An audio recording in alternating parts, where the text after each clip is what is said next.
Hi guys! Welcome to my channel. It's me, Kianot. So for today's video, we are going to talk about how to make an account in Pupo Live application.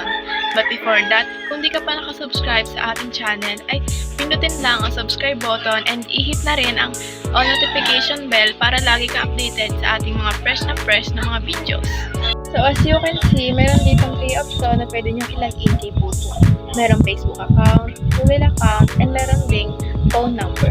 Kalagin nyo, may makikita kayo dyan ng complete personal data. Kanya nyo itong lagyan ng profile picture, username ng account nyo, birthday, country, and pipili kayo kung male or female kayo. Then, submit. Magawa na kayo ng account, just click here and may makikita kayo dyan na authentication. Just click the authentication. So, may nakalagay dyan na face authentication. Please complete authentication process first. So, kailangan nyo daw po muna mag-face authentication. Nakikita po kayo dyan na upload yourself. So, kailangan nyo daw po mag-upload ng sarili nyo mukha para ma-verify kayo. Then, i-click nyo po yung Start Certificate. So, ito po yung lalabas dyan pag na-click nyo po yung Start Certificate. I-verify po ni Pupo kung kayo po ba talaga yung in-upload nyo na picture. May nakalagay po dito na avoid cover and keep enough light. And minors are prohibited. So, hindi daw po dito pwede ang mga minors. So, pagkatapos niyo po ng face authentication is kailangan niyo daw po mag-bind ng phone number for security of your account. Then, just click bind. Ang nakalagay na po dyan is Philippines. So, wala na po kayong babaguhin. Then, phone number.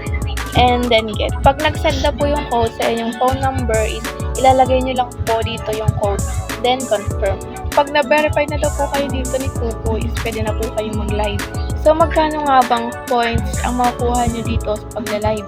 Pindutin nyo lang po itong rewards. Then mag-scroll lang po kayo and hanapin nyo po yung live duration. Daily live duration. So kailangan nyo po is mag-live ng 60 minutes or 1 hour.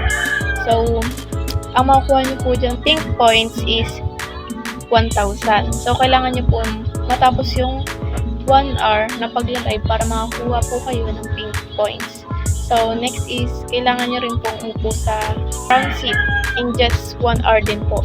Then, dapat po ay upo po kayo sa crown seat, hindi po sa ordinary seat. Okay, pag sa ordinary seat po is, hindi po aandar ang inyong oras. So, dapat dito po sa crown seat or pwede rin golden crown seat. Yung ganun. So, kung gusto nyo naman pong sumali sa agency is, pumunta lang po kayo dun sa main account nyo. Then, mag-scroll lang po kayo and may makikita po kayo sa baba na may agency. So, may nakalagay po doon na please enter agent's ID. So, ito po yung ID ko. Then, pwede nyo po yun ilagay kung gusto nyo. Pindutin nyo lang po is please enter agent IDs. So, may lalabas po dyan na ganito. So, ibig sabihin po niyan, nakapasok na po kayo sa agency. So, that's all for today's video. Thank you for watching. Don't forget to subscribe and hit the all notification bell para lagi kayong updated sa aking mga videos. Thank you.